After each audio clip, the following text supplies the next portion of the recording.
So Gidon has meanwhile arrived, and as I said, he went to St. Eustatius and to work on comparisons between a newly invasive population of Halophila stipulacea and a native counterpart. So please, Gidon, you can start.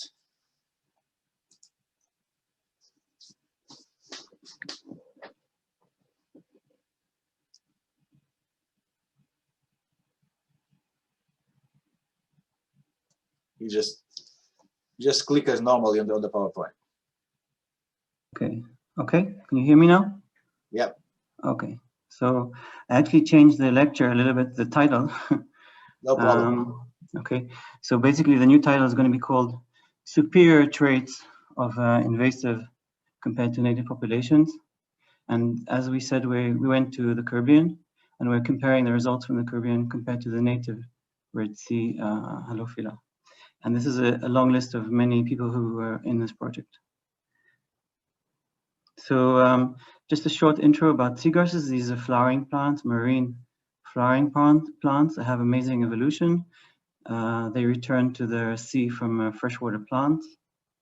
They have roots, seeds, and flowers. And they form these meadows in shallow nearshore marine waters, usually in soft sediments, in both cold waters, temperate regions, and tropical regions. Around 60 species worldwide. This is a world distribution. Especially in Eilat, but not only, compared to corals, seagrass suffer from very bad public relations. They've received much less attention by the scientist community, authorities involved in conservation and management. And this is quite surprising considering the associated value of ecosystem services. They have high primary productivity. They take up pathogens from the water and nutrients. So they filter the water, improve water quality. They sequester CO2, so they actually mediate the pH of nearby environments, which is important for corals, like in this example here. There's trophic transfer from communities of fish that move from one habitat of corals, for example, to the seagrass meadows, and they stabilize the sediment and they provide nursery grounds for fish. So because of these important ecosystem services that are worth nearly $3 million per year per kilometer, seagrass meadows have been considered keystone ecosystems and bioindicators of ecosystem quality. Sadly enough, seagrasses are disappearing at alarming rates around the world. This is a review of 205 sites, historical data that showed most of the colors here are in red, showing that compared to historical data, seagrasses have gone down in all of these sites. Worldwide, we've lost already 30% of the historically known meadows, and we're losing them at a very fast rate of around 110 kilometers per year since the 1980s. The main reasons that we're losing seagrasses so fast is because we're making the water greener, eutrophication, making the water warmer, and because of biological invasions. And this is a time of global crisis for seagrass meadows. What's quite surprising is if you look at their loss rates of seagrass meadows, which are around 2.5% per year, 2 to 5% per year, compared to other ecosystems like coral reefs or tropical forests, we all hear about tropical forest loss, which is only 0.5, so nearly a scale of magnitude less than seagrasses, but we haven't really heard in the public media so much about seagrass loss worldwide. One of the reasons I mentioned before for loss of seagrasses is biological invasions in marine environments. And biological invasions in marine environments have caused displacement of native species, structural change in marine habitats, and alterations in food webs. And basically, they're one of the most significant threats. Biological invasions are one of the most significant threats to marine and biodiversity. And they can become even worse by climate change. And they also become worse with a growing global trade of especially marine ships. And it's going to be more and more of an issue in the future. So now I'll introduce Halophila stipulacea. So coming from Eilat, the Halophila stipulacea in Eilat in the Gulf of Aqaba is the dominant and sometimes only seagrass species. It's found both in shallow environments. This is around 2-3 meters, this picture. This picture is around 50 meters. So it's found both in shallow and deep environments. creates these very vast meadows. That's how it looks when you take it out of the water. It has these very deep roots. And in Eilat, unlike other places around the world, it actually has a very seasonal summer sexual reproduction. This is a male flower, female flower, and the fruit body recedes inside. Okay, don't look at their, just look at the seagrass. Don't look at the stingray. This is how the meadows look in Eilat. This is around 8 meters deep in the north beach of Eilat. So it's very, very, I thought it was a very dense meadows until I went to the Caribbean. So what is interesting about Halophila stipulacea is that it's native to the Red Sea here, Indian Ocean here, and Persian Gulf. But as soon as the Suez Canal was opened in 1869, it moved very fast to the Mediterranean Sea. And it was reported, one of the first Lesseps migrants was reported only 25 years after the Suez was opened. And since then, it's been spreading mostly in the eastern part of the Mediterranean Sea. So this is a review we made of all the sites. So this is a relatively old invasion, more than 100 years old, but it's been very slow, and it's been limited so far to the eastern basin of this eastern med of the basin. And there's even papers that don't even call this an invasive species in this basin. They call it exotic species because it's not really shown. There's 1 or 2 papers out there. That's it, showing that it really is taking the location of other species. But in 2002, it jumped from the Mediterranean Sea to the Caribbean Sea. And this is just one paper showing in one island, Dominic Island, in 2008, there was a tiny slice of seagrasses here, Halophila stipulacea. Out of 316 hectares, there was around 6%, 19 hectares of Halophila. And there was at least 3 or 4 other species around, tropical Caribbean species. Within 5 years, this small 6% slice jumped to 86% of nearly 670 hectares. And these 2 or 3 species here, Halophila, Syringonidium filiform has disappeared, and Haladula has been pushed to the limits of much deeper waters. So it's changed the total Caribbean landscape. So unlike the Mediterranean invasion, this is a new invasion in our own lifetime. It's a very, very fast invasion, and it's all over the region, and it's very aggressive, very invasive. It's not exotic. This is a real aggressive species. But surprisingly enough, although there's been many publications on the Caribbean Halophila, this is a number of publications in different decades, in different regions where we have Halophila. So this is the Red Sea here. So these are a number of publications. We have around 30 publications coming from the recent publications from the last 20 years from the Caribbean, but they're mostly on Halophila mapping, Halophila distributions, or maybe changing in these distributions, or the effects of this invasion on fish, on turtles. We have hardly any morphology, physiological work from the Caribbean, and there's no comparisons between this Halophila from the Caribbean compared to the other native sites. So this is interesting because there's a growing interest worldwide in understanding the mechanism of invasiveness, or trying to understand how is Halophila so successful in the Caribbean, but maybe less successful in the Mediterranean, and is that going to change in the future? Well, this is a bad story for the Mediterranean Sea, because we know that the Mediterranean Sea is one of the warmest rapidly climate changing marine environments. And Posidonia oceanica is under great pressure, and it's actually been predicted that it's going to disappear, basically extinct in less than 30 years, 20 years ahead of us. Very sensitive to thermal stress. And on the other hand, so it's going to leave open spaces once it dies, and if there is Halophila around, then we'll probably see invasiveness also in the Mediterranean Sea as well. This is a recent paper showing that if you look in green here of the presence of currently Halophila in the Mediterranean Sea, and then you look at climate change scenarios, this is what it's going to look like in yellow in 2050 in a very low carbon emission scenario here, compared to a very high carbon scenario. It's basically going to move easily from the eastern Mediterranean Sea, as we see today, into the western Mediterranean basin. So basically the objectives of this project were to try and understand some of the mechanisms that allow the invasiveness of Halophila in the Caribbean, and what is so different in the Caribbean compared to the Red Sea. So the first thing is just to get to St. Eustatius, which is a big project by itself. You fly in this tiny plane, you kind of fly the plane yourself. You work very hard, especially the girls. And this is the location of the island here.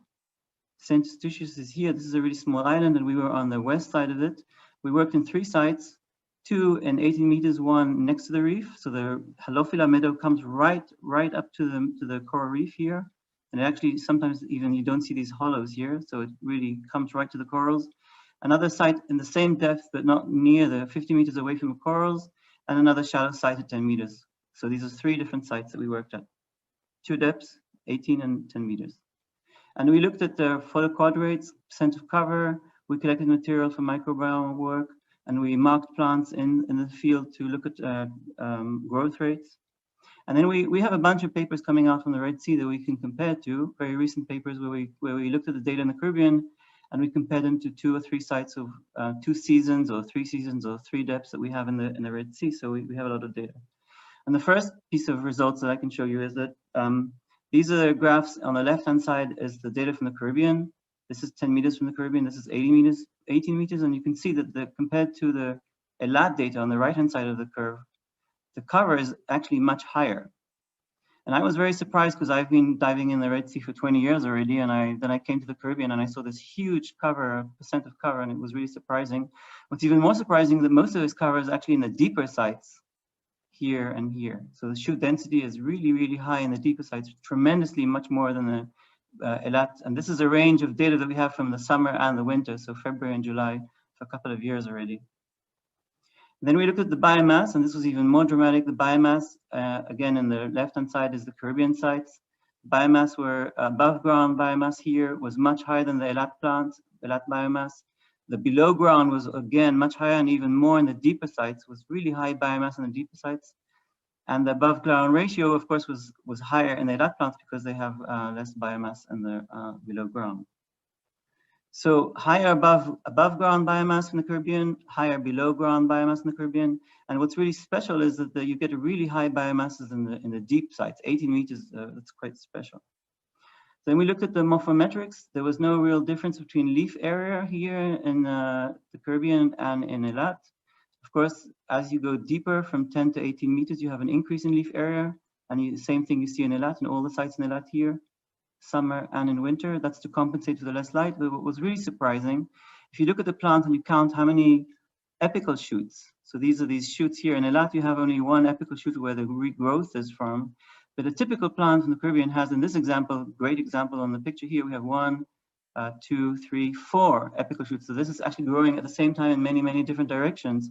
And if you look at the data, again, you see there's a difference between Caribbean and both of the depths compared to ELAT plants, number of apical shoots, percentage of apical shoots. So not only are they growing more biomass, but they're actually growing in different directions. Then we looked at in situ growth. We marked plants in the field and we came back after 10 days to collect them. And we look at the leaf formation rates. So this is number of leaves per day, again, much higher than the Caribbean. Rhizome elongation, how fast is the rhizome growing? Horizontal growth, much faster than the Caribbean. And this was really surprising. The below ground biomass in the Caribbean per day is growing much faster. So although there's a leaf formations is quite similar across depths, they're all, in the Caribbean, they're all higher than the ELAT plants. And what's also surprising, although there is a deeper plants in 18 meters here, they're growing much faster even in the shallow plants and in the Caribbean and in ELAT, so that's quite strange. And then we did a very nice work from Chiara's lab, from a group from Italy, from Luciana's lab in Rome, where we looked at microbial communities. And what's interesting here is we took plants and we sampled them from the second shoot, the youngest shoot, the fourth shoot, sorry, the second youngest shoot, the fourth youngest shoot, and a slightly older sixth shoot. These are the colors here, and we took plants. We took plants, leaves here. We also took rhizomes, below ground tissue, sediment samples, and seawater samples as well. So we have all these samples coming in, environmental samples, these two, and the below ground compartment and the above ground compartment divided into different times. And what we see here is that the seawater sample cluster all together.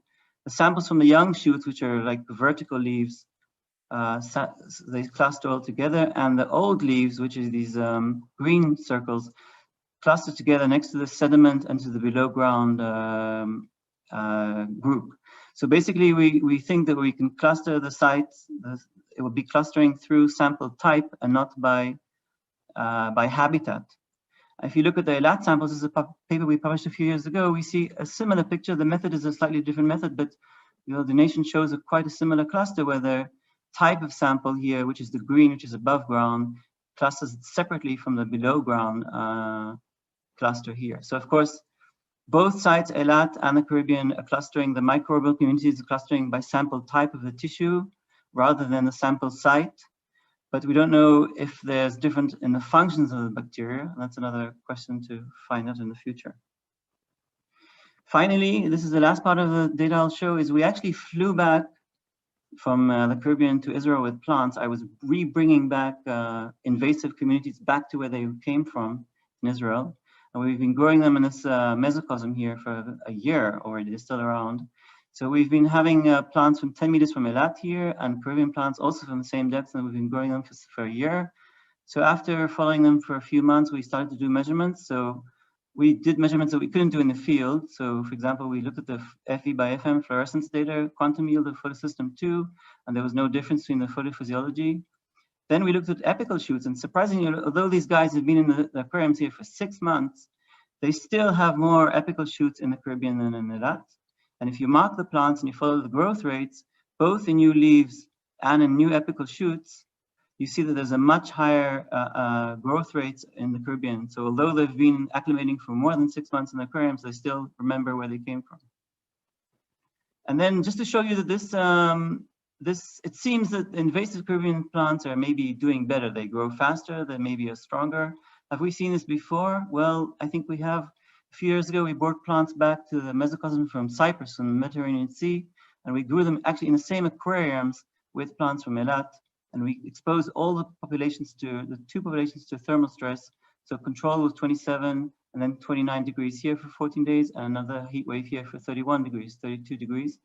And again, the Eilat plants, basically, this is number of shoots. They just crash in temperature, while the control, of course, stay the same. The Cyprus plants from the Eastern Mediterranean basically hardly fell their heat wave.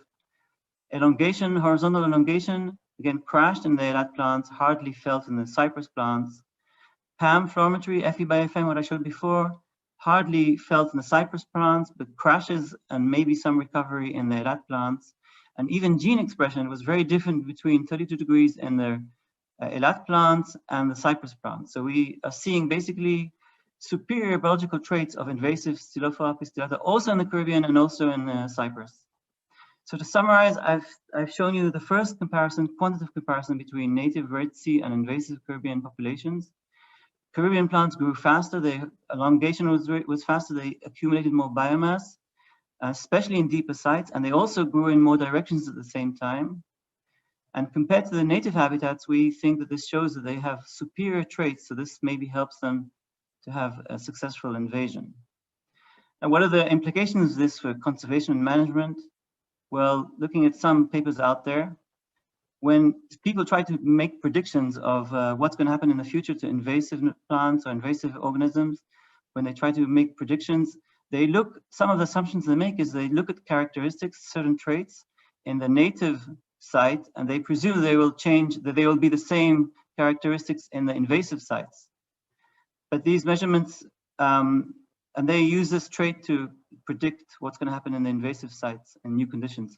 But clearly, at least for Halophila, we've shown you this is not the case. It doesn't keep its characteristics in the new conditions environment.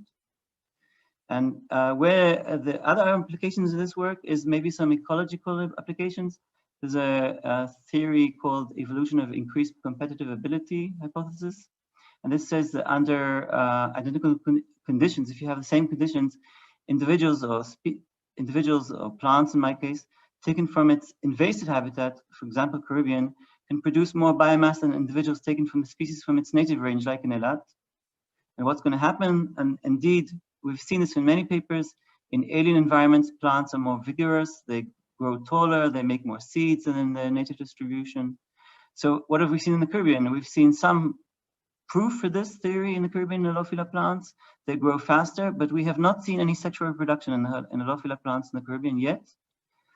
And in this theory, in this hypothesis, the vigor and success of aliens introduced into introduced areas is supposed to be because of more favorable environments in the new environment, favorable conditions in the new environment, and then plants are also released from natural herbivores of competition. But this means that, do we think that in the Red Sea, the Halophila, this means that in the native population of the Red Sea, Halophila should be under herbivory pressure, but I don't think that's the case. I don't believe that there's herbivory pressure in the Red Sea, and I don't think that the Halophila is growing in the Red Sea under limited resources. So I don't know how we fit into this theory. So are we just comparing populations with different traits, or do plants in invasive habitats always grow faster? Do they always have high stress tolerance? Well, for the students out there, we need to have more students and of course more work on maybe more common stress garden experiments from invasive and native habitats populations in the future. And that's my talk. Thank you, Gidon. That was very interesting. You know, one thing you didn't mention there was genetics. So, you know, first of all, do you know where this particular population came from? Did it come from the Mediterranean? You know, the one from St. Eustatius. Did it come from the Mediterranean or from the Red Sea? You know, and of course, you know, it could be that there are some mutations that then become advantageous in areas without much competition. I don't know. That's a good question. We have we've done some genetic work. We've done work on tubular genotyping, and we are quite sure that it comes from the Mediterranean Sea. So we're looking at the stepping stones, and it comes from the Mediterranean Sea. In the beginning, we thought it might go around Africa and go straight from the Indian Ocean to the Caribbean, but now we're quite sure that it's from the Mediterranean Sea. And for sure, there's some sort of selection process happening in the transport, which is causing these, causing these super Halophilas to be much more stronger or faster, or yeah, it could be some mutations in particular genes that are key for metabolism or something. I don't know. But you also mentioned that you know, you made that comparison that there was differences. So it may be that these, you know, in some cases, it's a bit like the COVID-19 virus. You know, eventually some mutations may take over or be beneficial. Well, no questions yet. Oh, there are questions now. I can't see them. You're gonna have to read them for me. I can't see them exactly. No, they'll ask. Anna Tavares, can you ask the question? Yes. Hi. Presentation. I was just wondering if you have any idea why this species, the biomass of this species, is more abundant in deeper sites than in shallow sites. That's I have been thinking about this question for it's totally the opposite of everything I've seen before. I honestly don't know why. It goes against all the physiological dogmas that we know about. You know, there's less light, it should be more sparse, less dense meadows and higher leaves, longer leaves, and more chlorophyll, which we also saw, of course, but we don't understand why the biomass is higher. Okay. So, Emanuela Datolo, can I ask you a question? Emanuela? Maybe he doesn't have a microphone. Yes, her microphone doesn't work, she says. Yeah, so the question is, well, first of all, great work, Gidon. I was wondering if you plan to perform RNA-seq to compare the whole transcriptomal profile of native versus invasive from the common garden experiment. If we had the money. It's quite ridiculous because we have all this mesocosm and we have the plants, but we just don't have the money for the transcriptome. We've actually recently, with Simon Barak and Maheshi Tasaniak from the States, we've made a new genome, and we've got a few RNA transcriptome libraries, but we just don't have the money to do the sequencing for. We've tried, but that's that's for sure. To find out this invasive genes would be for sure a good question to answer in the future. Okay, Ashwin? Hi, Gidon. Hello. Yeah, I find it is of course very intriguing to find these strong differences, and one of the intriguing parts I think is the failure of sex basically in the entire invasive range in the Caribbean, right? Mm. Could it be that that basically when there would be a switch off of sex, that actually then there is a trade-off to a lot of other kind of characteristics that would help the species in growing faster, obtaining more biomass and all these kind of things? Do you see in Eilat there is some sort of a trade-off between reproduction and growth? Ashwin, that's a good question. I haven't seen a trade-off like this, but we worked in Cyprus a few years ago, and there was sexual reproduction going on the site that we were working in Cyprus. And I don't think it affected, and we brought the plants back to the mesocosm from that population, and they were doing better, so better than the adult plants in thermal stress. So I'm not sure if there's a trade-off like you think it might be, but time will tell, Ashwin. That's a good future study. So do you think there is some sort of a missing an environmental window for sexual reproduction and flower formation in the Caribbean? In Eilat, the signal is the summer, or the end of spring, beginning of summer, and the Caribbean has less of a seasonal signals. Mm-hmm. That might be, but even in the Mediterranean Sea, we're only seeing 1 or 2 populations that have sexual reproduction. So I'm not sure. So how come we're missing it in the Mediterranean Sea? You know, because that could have been a good site for sexual reproduction for Halophila, and we're not really. It's very rare to see Halophila reproducing in the Mediterranean Sea. I don't know. I find this apical shoots thing really interesting. How come they're growing in so many different directions at the same time? That's quite a strange trait. Yeah, you would say there is a different stimulus there, right? That Yeah. and Yeah. it has nothing to do with this infection, the lack of sex, with these infections that we see. You know, what is it? What is it? Is it an oomycetes or these protists? You know, that showing up these black tissues. We didn't see any in our sites. Oh, So because far, I had them from Stasia.